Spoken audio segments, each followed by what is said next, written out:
Welcome to Stitching Tales, a podcast about all things sewing and also what's it really like to run a sewing business. My name is Johanna Lundström of The Last Stitch. My name is Malena Hjerpe, Hazelhen Patterns. And in today's episode we're going to talk about the latter, which is what we have both done. We have turned our hobby into a business, and the question is this a good idea? And if so, what are the things you should think about? What are the possible pitfalls? How to figure out if you should even pull the plug and do this? And of course, the numbers.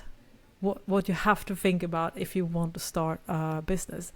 So I guess we should give a little bit of a background into that. I could give you a very quick overview of my long story of turning various hobbies into businesses, because that has been my thing, I guess. But if we're speaking specifically about sewing related, my first business in hobby business was that I began sewing garments and selling those on Etsy back in, I would say, the late aughts. I think it's before the 2010s, and I did that for a couple of years. I think I did it up to maybe between 2009 and 2013, so about off and on for 4 or 5 years. And I also made some customs designs for friends and acquaintances.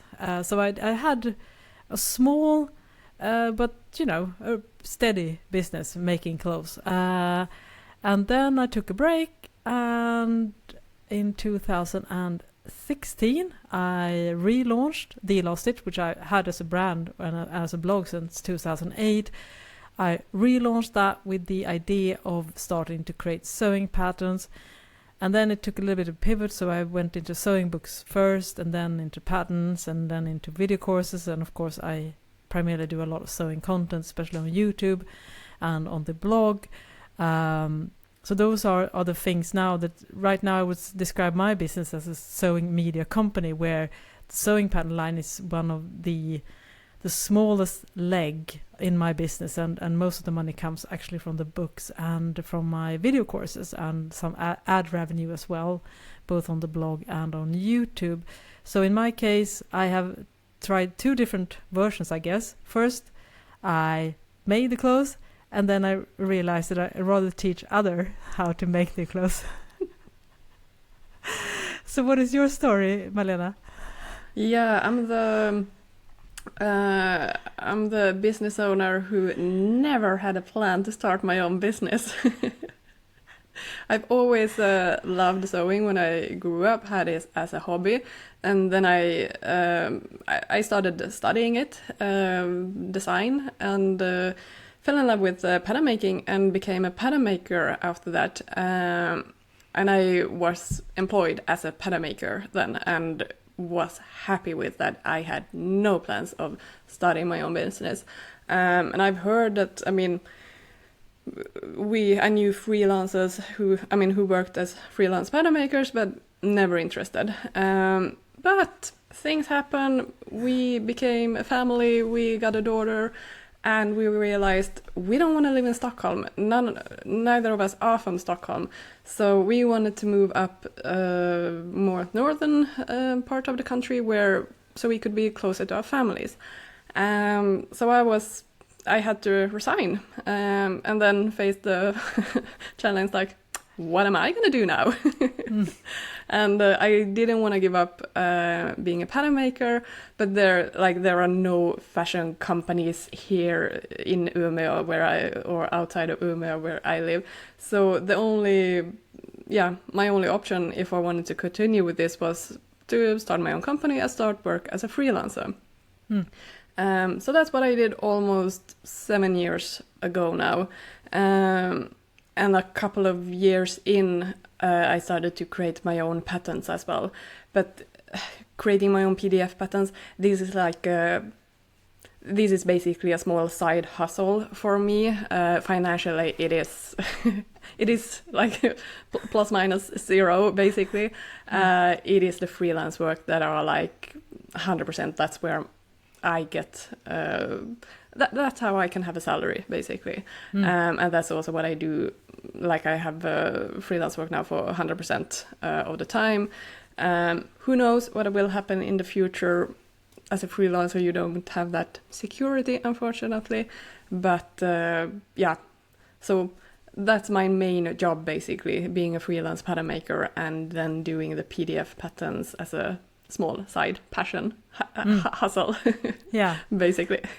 I think that's a pretty common story, and as we have talked about previously, and we've been very open about it, that it's very hard to make just having sewing patterns as a substantial part of your income. Of course, we all know that there are a few very successful sewing pattern companies out there, but underneath that top level, I would say that most people have to rely on some other type of income in order to pay the bills, and that's just the way things are.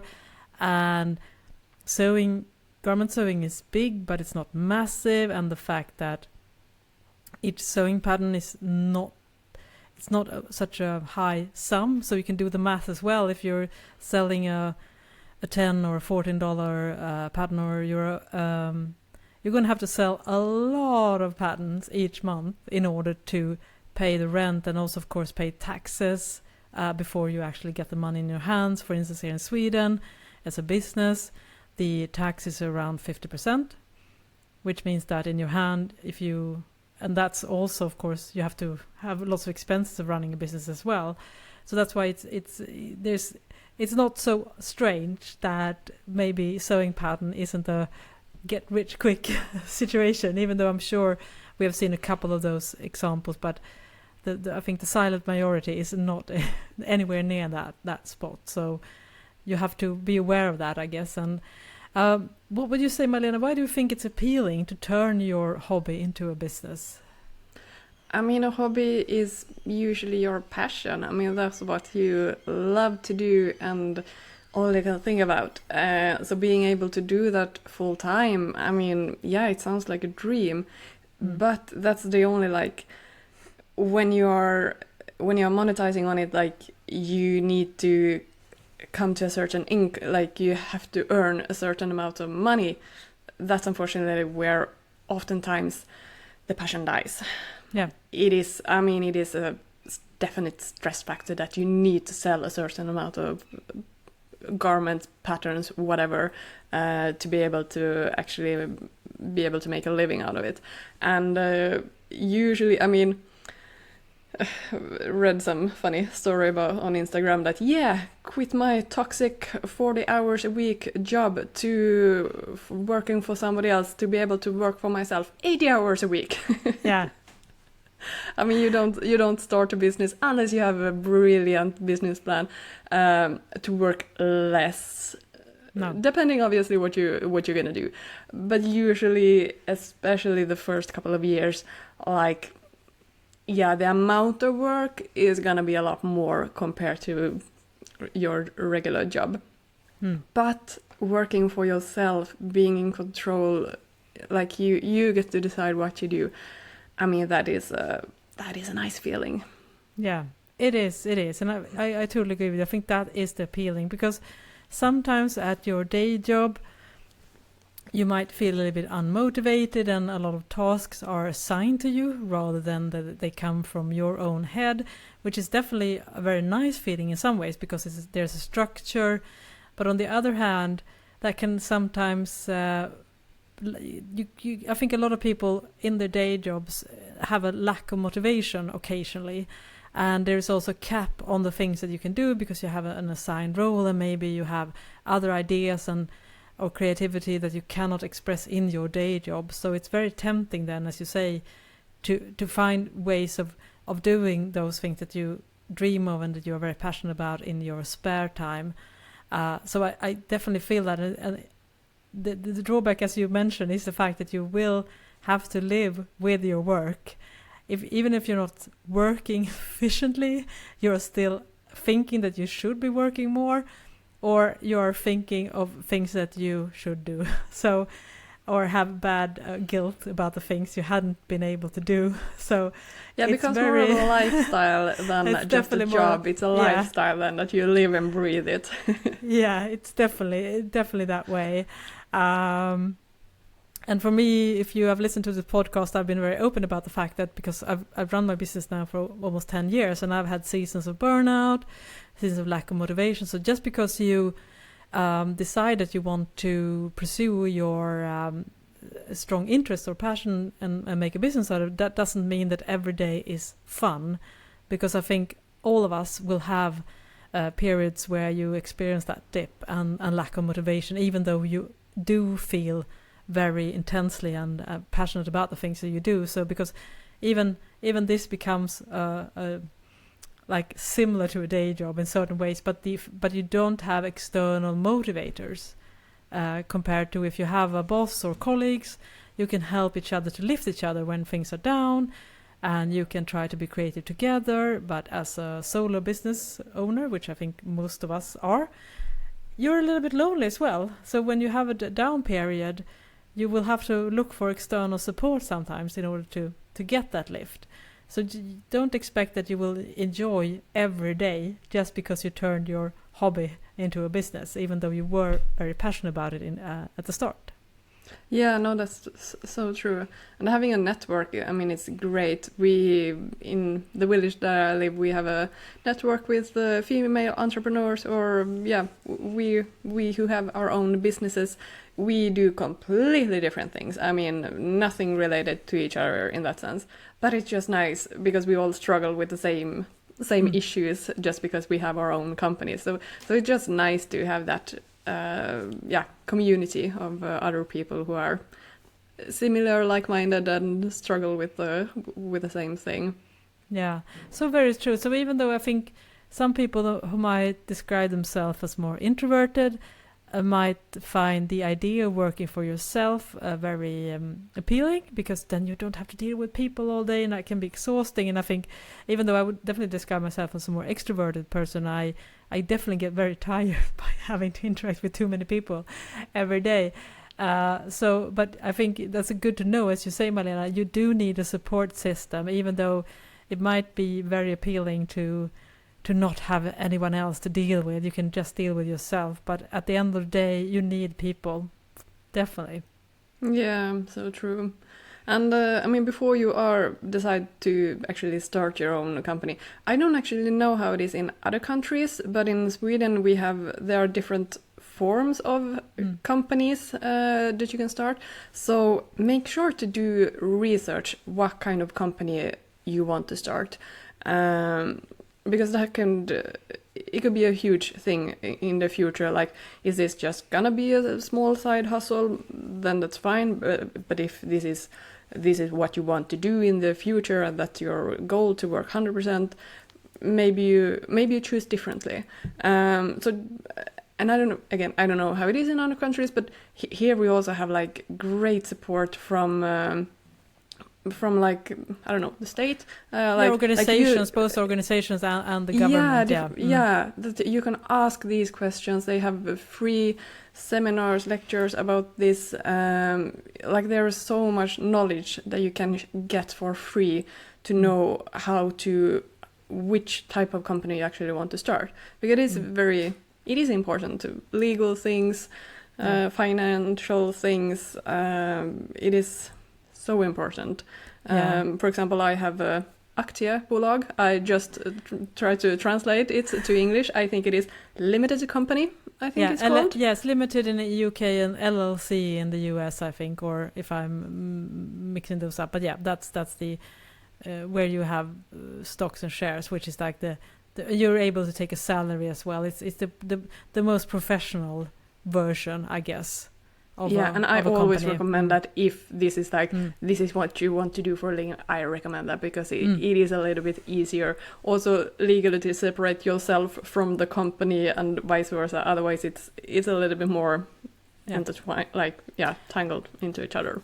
I agree with you, because the next level underneath that is ensam för enskild firma, I think it's called in Sweden, but it's solo proprietor. I think solo proprietor. I think it's the English version of it, which I started as, and it's such a hassle to then convert it into an LLC or a limited or aktiebolag, as we say in Sweden.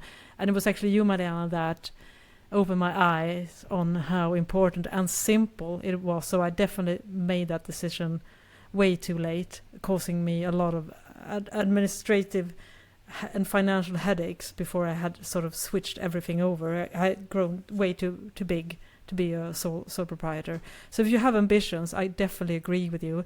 And I think it's probably similar in different countries. We also have a level underneath that, which is where you don't have to start a business. I think it's called hobbyverksamhet or hobby. You have to show the income, I think, when you do the taxes or the declaration, but there's a cap, a small monetary yearly cap, where you don't have to start a business and sign up for VAT and things like that.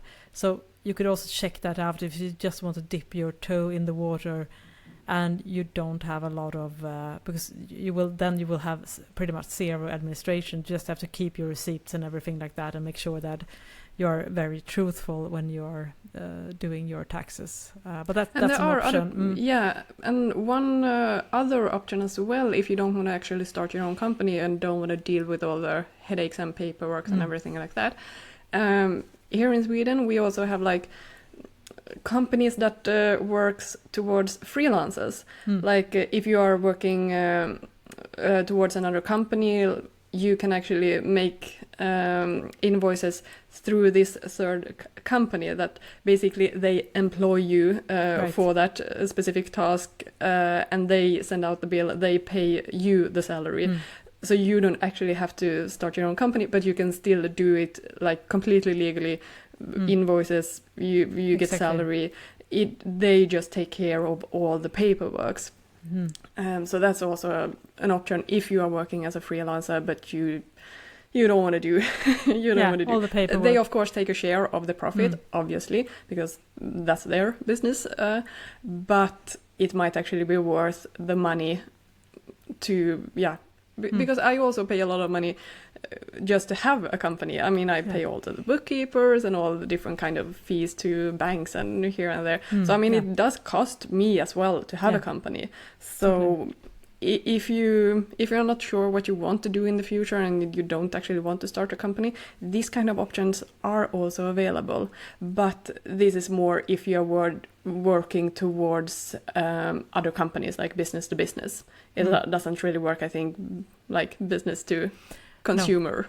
No, that's probably where you should. That's another thing. Yeah, so you will probably, if you're doing selling, for instance, sewing patterns or garments or whatnot, or other type of products that you make, your homemade honey or jam or whatever, then you definitely either can do the hobby level here in Sweden, I'm sure, but that's very small amount, and you will probably end up having to start some type of business, as you say. But I will also say I've used these, because there has been period in my times where I've been working full time and not having the energy of all the bookkeeping and things like that goes into having my own business. Then I've used the freelance firms as well, because I also had a freelance career, both in writing and graphic designs and teaching. So I use these services as well, and I've actually found it worth the money to not having, especially when it's an extra income and you don't really need every penny to make a living. It removes all the headaches, and you don't run into any type of problems when you're doing the declaration, or end up having, maybe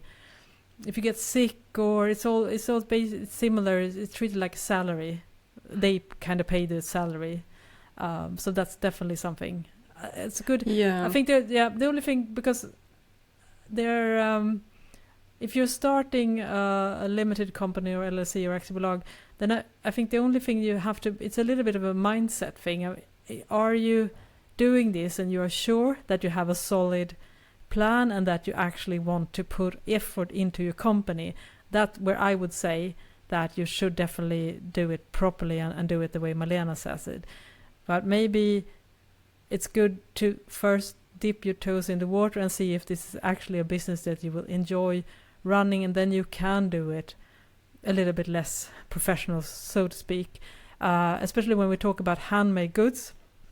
So for instance, as I mentioned earlier in this episode that I actually started making sewing garments. I didn't start with releasing sewing patterns, and it's one thing to like to sew, but it's a very different thing to sew the same garment over and over again under a lot of time stress, because you have delivery deadlines and you have to make all that works when you do custom things. And perhaps starting a full-on business on that and not even being aware of, will you actually be able to stand sewing the same thing over and over and over again year after year? If that's not your thing, then you need to go back to the drawing board and figure that out. So in my case, what happened was that I broke my wrist, I wasn't able to do any custom orders anymore. And then I realized that I was kind of fed up with sewing for others. And since then, I have politely declined all sewing requests. I think the only ones that have gotten served are my closest family members. No one else. I will not do anything for anyone. And I think that's also because I kind of burned myself out of doing so much repetitive sewing for others. Yeah, I totally understand that. I could, some people enjoy it and that's what they love. I mean, absolutely go for it. That's not my thing either. And also, if you make handmade goods, I've seen discussions about this online, about the pricing and how important it is with pricing. And unfortunately, I mean, it is going to have a higher price point, so not everyone is going to be able to afford it. I'm not saying that it's expensive. It is a lot of money. It might be completely worth it, but if it is a lot of money, your customer group might be more limited. So really finding out also, have a business plan. Do you have customers for your product? Are they willing to pay what is necessary? And really think, twice, really think carefully how you price your product. You can't, if you make sew garments, you can't compare your prices to H&M or other Zara, whatever. You can't. You will lose if you try to compete with those companies. You will definitely lose because they are big. It's not possible. So you can't compare your prices to that either, because what will you get then? I mean, you have cost expenses, and then you need to have a decent salary as well, and you need also to make a little profit if you want to expand in the future. So you are able to do that. You can't be plus minus $0 on a garment you made with the expenses and your time. You have to make a little bit of profit as well. Especially because time, that will also be your safety if things are periods where you sell less, well, then that profit is going to be your cushion, your margin, basically. You have a little bit of extra money. The price point is going to be higher. Are there customers then who are willing to buy it? And the discussion I was talking about is that since this is a lot of people's hobby, they might be selling the garment or knitted stuff quite cheap because, they do it anyway, so they just sell it, to afford materials. But then you are making a very twisted price point because it's too low. You can't make a living out of it. And people who actually then try to make a living out of making homemade stuff, they are competing with people that are selling their things for nothing. So be careful with having a good level, price point level. It is super crucial. And also it gives a twisted view of what are things worth. For example, you buy a jacket for not so much money, fast fashion company, and then you want to repair the zipper, and that will actually cost more compared to even the jacket. Because it is, fast fashion prices are not... I work within the fast fashion company. It is not a fair price point to compare it to handmade goods with if you make it yourself. So be super careful about that. And I've had, I don't do handmade goods. I work as a freelancer, so I work business to business. But I have had other colleagues, friends who are like also think about becoming freelancers, and they have asked me, what do I charge? And I'm very open to them, what I charge, because I want us all, pattern makers, freelancers, to be on kind of the same price level. Because what if somebody all of a sudden, no, but I'm charging so much less. But then do I need also to lower my price? Like, no, I want everyone to be on a quite high, good price point, because we are worth it. We have technical knowledge, education about this. This is so I don't want to lower our prices. I want to collectively, like everyone, like, come on, we need to keep our prices on a good level. So that's why I'm very open to share it. If somebody is thinking of becoming a freelancer, like, I have no problem of helping them out, because I don't want I want everyone to get what they deserve, basically. Yeah, that's so very true. And we will say it all. The tide will help all rising ships. I don't know, I'm buttering the saying here, but it's very important that together we can create this. And I think if you're going into the handmade or made-to-order business, regardless if you're making jam or if you are sewing garments, you also have to think, is my product enough strong? Has it strong desirability that you want to pay more money? So for instance, if you want to start a printing t-shirts, for instance, if you want to print t-shirts, screen printing, then you have to work a lot both on branding position and of course the designs, that they feel so unique that you can take charge, and your storytelling around your brand, that you can charge more than a printed t-shirt, say from a high street chain, which I think is where a lot of people are kind of struggling a little bit here.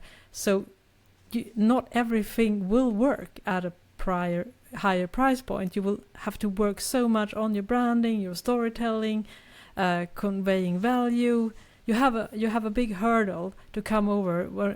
A lot of handmade goods. I mean, if you make a jar of jam, and the price per kilo is probably going to 3 or 4 times as much as a jam that you buy in a store that is produced in a factory, and you're doing it yourself, you're cooking with your own ingredients, so you have to be so careful about telling the story and see if that will bite, and sometimes it won't, because people will not get it, or maybe they don't feel that they want to pay 4 times as much for a jar of jam than compared to a regular store. And that's just the way the economics works. We cannot make anyone to buy anything. They have to feel the value in some ways. Yeah, and I mean, sometimes, the value is that it is made in your own country, but usually that's not enough. The product itself actually needs to be more valuable as well, compared to if you just buy it in a regular store. So do some market research. Is there a market for your product, and not just friends and family? Would you buy this? Yes, I would totally buy it. Like, no, would you really buy this random person on the street, or whoever your target customer is? Would you buy it for this price point? You want to know if it's a yes or a no, because if it's a no, maybe you need to rethink it. Right. And so it's a good always to sit down and think about that. And I'm not saying that you having all the things figured out. Another way of approaching this is that you try out, for instance, if you want to sell handmade goods, there are lots of craft fairs, especially around the holiday times. Here in Sweden, I'm sure we have seen more and more marketplaces, like physical marketplaces, where you can rent a table or a booth, and then you can try out things to sell. So that could be a good idea to just test the waters and see what the response is, and if you find your customers are prepared to pay a fair price for your product. So I think it's very, very good to start. Don't be afraid to try things. I think both you and I in our business have thrown things against the wall, and some have stuck and some has not, and that's just the way it is to run a business. I think that's probably the most important lesson. You will not have it all figured out. So even if you do a proper business plan when you start with, it's usually going to look quite different a few years down the road, what your business is really like and where the biggest income streams comes from. They are usually not the ones that you thought. Because no, you have to be very agile. Be pivots and turns, and yeah, definitely. And usually that's the interesting story to share. That's actually don't be afraid to share the process. I'm really bad at doing this, also on Instagram or mailing list or whatever, but actually share the story as well, like how you got there, how it is going. Take the followers on a journey, right. Not just here is my end product, right. Welcome to buy it. It's like no, you want to know behind the scenes what is going on. Yeah, I totally agree with you. For instance, if I would start like a small scale bakery or going back to the jams, where is this your secret passion project? No, because but that's nothing I would never ever do, because I cannot see where you could make that into viable business. But I've seen people in my close have these kind of ideas, and that's why it feels like a good example, because it's such a specific point of view. But if I were to, it would be so interesting to talk about the process, show when you're maybe looking to different bottle or jar labels, when you sample different type of jams, and maybe you're setting up your work and you tell the story where you have this origin story, for instance, if you want to start a bakery or jam. So I think that storytelling component is going to be very, very helpful when you then launch the product at a premium pricing, because that's the only way you will make any money for handmade goods, is that if you have a price that will be substantially higher compared to a factory-made goods, because that's just the way it is. And especially if you want to help other people that are also trying to run the business, we have to have that solidarity. So that's why I'm also against the idea of like $2 sewing patterns, for instance, because I feel it helps to lower the value even more. Yeah. Because as we all know, that sewing and handmade things, especially regardless if it's made with wood or with textile, it's very low valued crafts. So, and we are not helping that out by having low prices just to get people to buy, because as Malena said, you have to do the math and figure out, will I be able to take a salary or some extra income when the expenses and the taxes are paid, and of course also that my time is valued. So that's definitely very, very important. Yeah, and I think that's the most difficult thing to add. It's a little bit easier if you have paper patterns, like physical patterns, then it's a little bit easier to calculate the cost.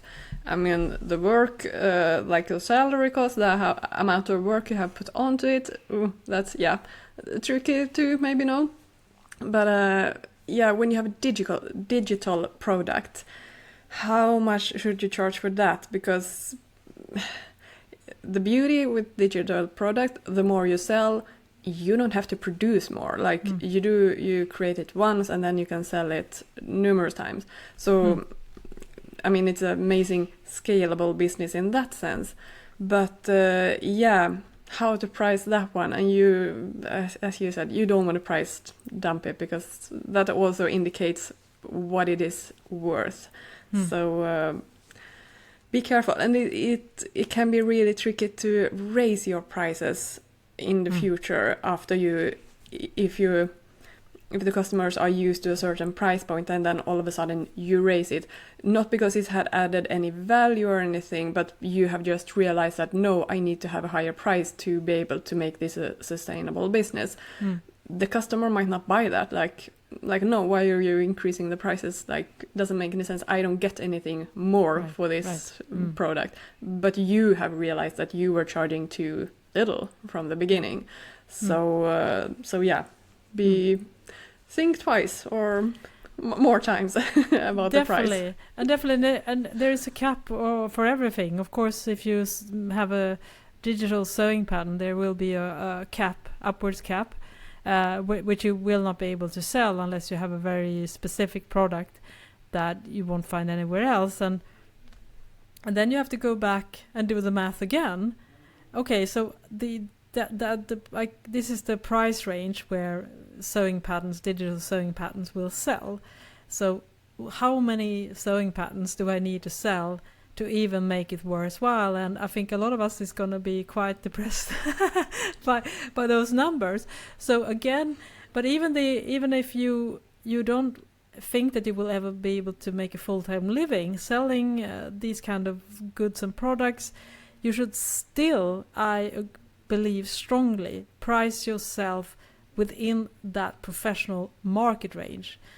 You just make sure that the customer will perceive that value. That's your job.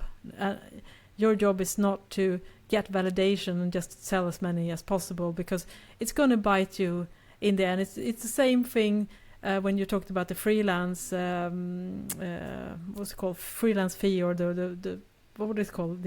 What's the word when you say freelance in English? What I charge by the hour. Right. Yeah. So what you charge. So maybe you want to get your foot inside the door, and just to get clients. And of course, then you might be tempted to charge lower. And of course, if you're new, you will of course charge less. And you, Malena, you're a very experienced pattern maker. Of course, you're gonna have a higher level because you're at the premium level. But if you stay that low, I can guarantee you there will be a lot of resentment coming in. At first you might be excited, wow, I got my first commission, I got like really fun freelance project doing this or that, and then the client is going to ask for revisions and you didn't properly have that specified in the contract, and then when you do the math backwards, it's going to like, you're going to get a really stomach burning icky feeling. That's gonna, the less you charge, the higher that resentment is gonna feel. I can 100% guarantee. I think every freelancer have had some experience working with clients when that has happened. Trust me, I've had several, and that's another reason why you shouldn't charge too low. Yeah, I don't remember who said this and on which podcast it was. It was something so related. Probably then on Love to Sew podcast, they had a guest on there that said, again, I don't remember exactly which podcast it was, but he said something that working with, I don't know, chiffon, like he absolutely hated it. So if he got that request from a client, he would like just say an astronomical amount of money that's like, yeah, I'm willing to do it for this kind of money because I don't want to do it. But if the client are willing to pay that, fine, sure, then you earn a lot at least. But it's a nightmare to work with. So a little bit, maybe, yeah, different price points when you go to a tailor. Like, yeah, you know, these are regular sewing fabrics. I charge this for chiffon. Then it's a different kind of price point. I'm not working with that. It's a paying tax that you have to put on those kind of projects. That's that's a very good analogy to that fact. So again, that's the lesson, and which is also why it's so good to have a support system of like-minded entrepreneurs. Even though you may not work in the same field, a lot of these things that you will struggle with is also mindset, and mindset comes with a lot of things, both feeling motivated but also value your work and charge properly, and all these things. You're gonna struggle if you try to do this on your own. So even though you don't have anyone in your business, you need that network in order to help you to elevate whatever you do. And that's probably one of the biggest lessons, I think, and probably the most important. So as soon as possible, try to find some kind of network, either physical or online. As Malena says, I think it's a lot of business organization all over the world that has a similar like groups for new entrepreneurs or entrepreneurs certain fields, female entrepreneurs. There's a lots of different groups for that you can probably find someone. And this I've also been part of. Unfortunately, that network is now stopped, but there was a really nice network for female creatives here in Gothenburg. We had breakfast, so we went to different breakfast spots around Gothenburg. about once a month, and there was usually some type of I don't know the word, but someone told a story about their business. So it was a mix of networking and also having someone share their in the story spotlight, basically. in the spotlight, yeah, and showing products, for instance, and that. And when you go from such a meeting, you have this again. The fire is kind of lit again, especially when you're a little bit under the weather. I mean, having just a couple of hours of that community can definitely help you. And we also had that when we recorded last night. We also have a video group where we talk with other colleagues that also run sewing pattern lines. And we meet semi-regularly online. And again, it's such a nice community to have, both to share tips, I mean, practical tips. I mean, last night we talked a little bit about shoulder grading, for instance. So, and to more mindset stuff. And I don't know, and you and I, Malena, we also have our own network and help each other. So, and yeah, I mean, this podcast, hello. Yes, exactly. I mean, here's the best place to be able to talk about these kind of things and bounce off ideas and definitely recommend that, absolutely. And sometimes it's worth paying for the service as well. I'm talking about bookkeeping. Yeah. I would not, I mean, I'm pretty good with numbers. I have a very economical mindset. I'm very careful with my money. But when it comes to business, finance, I'm like, I need a bookkeeper. How to do it properly. And I mean, after every year when you close down, like, you have a chat with your bookkeeper, and she's like explaining everything, and I'm like, no, I kind of get it. Sure. But yeah. She is a lifesaver, and she also knows all these rules and everything, and helps me with things that I mean, like, you can do this will be very beneficial for you, or you can do that, or like, she knows all these things. So this is a kind of network that is totally worth paying for. Like, it's agree. Yes. Agree very much. How do you do it? I do it. I have had a bookkeeper both when I was a sole proprietor and when I started my limited company. And in the past, when I did like smaller freelance work, maybe I sent like a couple of invoices but less than 5 or 6 invoices a year. Then and had just expensive. I was working full time. Then I didn't have a bookkeeper. It wasn't really necessary because it's just simple math. But as soon as you start to do a more complicated business, it's so helpful, especially doing the declaration. On the taxes, yearly taxes.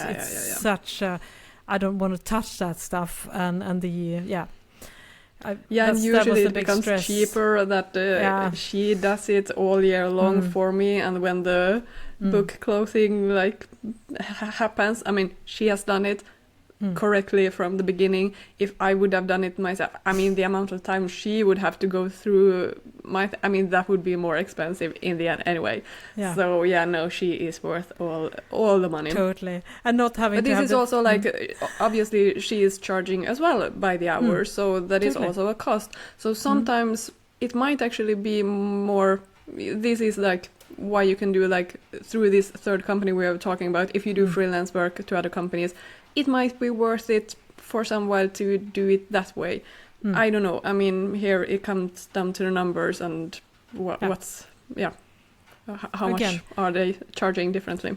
Yeah, so you can definitely try out, start small and see what it feels like. I mean, if you only have a couple of invoices a year that you send up, I would definitely go with the freelance route. Yeah, absolutely. And test your business idea and see if this is something that will actually have legs and something that you also enjoy doing. And then you can start growing. I think when it's worth to start your own company, if you are starting to buy things, like if you are sewing, for example, you need to buy fabrics and everything like that, that you personally should not be buying. I mean, it is the company that you have that should be buying.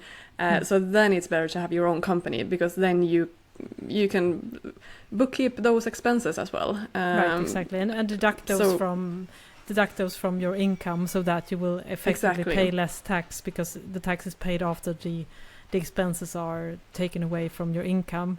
So those are the main things, and you So it's very good to have a company. I mean, Yeah, don't do this if you as have a hobby. expenses. Yeah. Don't do it. I mean, we talk smaller amounts, and you just want to test the waters.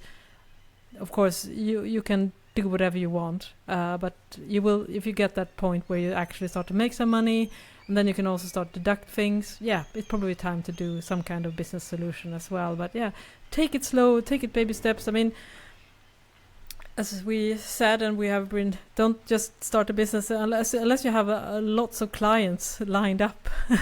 it's gonna be a slow build if you decide, regardless if you go the freelance route or if you go the product route. It's gonna take time before you can rely on a stable income, and you're also, of course, still sensitive to changes in the economy or consumer habits or politics and whatever. Lots of things can influence. So it's gonna be a journey. It's whatever. There's always new things to navigate, and for instance, if you maybe start on a platform for selling sewing patterns, for instance, such as Etsy, then you're in the hands of them raising their fees, for instance. So even if you felt that this was a solid service and a good, then you might have feel okay, but all of a sudden the math isn't mathing anymore because they are taking so much high, and then you have to have a new plan and maybe start your own store. So there is always going to be changes if you have a business. You always have to be very agile and prepared to pivot when things are not working anymore. Yeah, that's one thing I also like. The time you spend. You think if you are starting a sewing business that you will sew all day long because that's what you want to do. Unfortunately, that is not the reality, because these kind of things, it takes your time. Administrative stuff, even though you delegate the bookkeeping, you still have to, have all the receipts, making sure that the bookkeeper has all the information, and marketing, that whole thing. Like a sewing business, it might not actually be that much sewing at the end of the day, so just have a realistic view of what you will spend your time on. And also like delivering things, if you are sending things, like all those logistic stuff, you need to figure those things out, and those things, everything figuring out, it takes so long time. While it's done, great, but don't underestimate the time that it will take, and that's your working hours. So you will unfortunately probably not be sewing 8 hours a day. No, especially also if you add if you want to sell products to other countries than your own, you have a whole other headache to figure out, and that can definitely change over time as well. We've seen now with the tariffs and things like that. So you have to be on your toes, and as Malena says, it's not always the kind of problem that you like to have in your business that will be your problems. I think one good thing as a final word on this episode, and definitely we're going to do follow-up because I think there's so many other things to talk about here, but is that you will get really smart.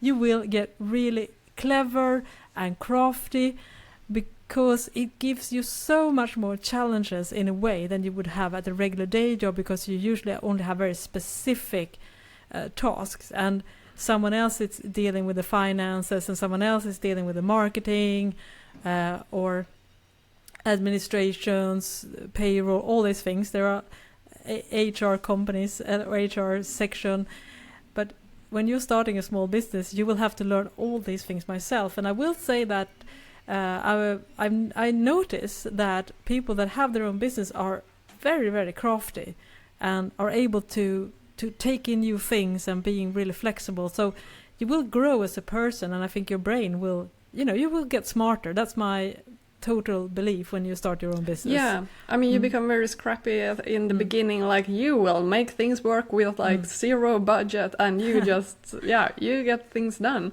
And it is fun. It is so much more fun to work for yourself and do a lot of hard work, smart work, whatever, a lot of work for yourself. Yeah. Because it's your dream, it is your passion that you work for, compared to working for somebody else. When you have done a great job, you just get more job. So, I I totally recommend anyone who wants to start their own business, like try it, go for it. Have a plan, maybe have a backup. Maybe you don't need to quit your job right away. You can have it as a side hustle, maybe work part-time, maybe, yeah. But if you are thinking about it, if you want to try it, like, do it. It is fun. It is fun. It's so money, and I it totally. Is fun. It is fun. That's why no we're doing panic in it. our voice. No. but I mean that's why we keep doing it, even though we definitely have hurdles and not always feel. Yeah, everyone has problems. Like that's just reality. Yeah. Like big companies, small companies, single-person companies. Everyone will run into problems. I mean that's just the nature of life. So don't be afraid of like you will. Fingers crossed, hopefully figure everything out along the way. You don't need to know everything from the beginning. You can figure it out when the problems appears. Yeah, absolutely. So we definitely want you to try it out if you have a dream, and also we would love to hear what are your dreams, so you can drop us a comment over on our Stitching Tale Instagram or at our YouTube channel Stitching Tales Pod, where you can watch the video version of this podcast. We would love to know. I'm sure a lot of people have their dreams, and I hope that we didn't scare you away, because we have definitely kept at it, and I will still enjoy it. And I for me, since I restarted my blog, that was in 2015, so I'm actually going on 10 years. In this fall, I will have a 10-year anniversary. And despite the fact that I've had my dips, I've been burned out sometimes, I feel unmotivated. Right now, I'm super excited about all the things I want to do, and I have like a 5-year plan of all the stuff I want to do. And I've never felt that way at a day job, the way I feel about my company, because it's almost like a love story. There's a way of feeling so ignited, and it's very hard to replicate, I think, in lots of day jobs, I think. Yeah, no, definitely. If you have dreams, like, try it out. I mean, the worst thing is, it didn't work out, you go back. That's no, like, you can do that as well. That's fine. But what if you don't want to ask yourself that question? What if? Just try it. Yeah.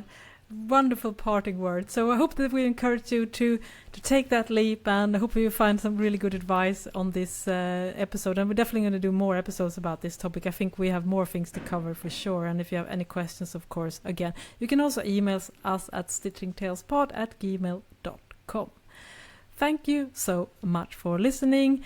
You will find me, Johanna Lundström, over at The Last Stitch, where you can find my sewing books, sewing patterns, video courses, and lots of other goodies. You can find me at Hazelhen Patterns, and my name is Malena. And it has been nice chatting with you two today. So interesting. Yeah, love this chat. All right then. Talk to you soon. Bye-bye. Bye-bye.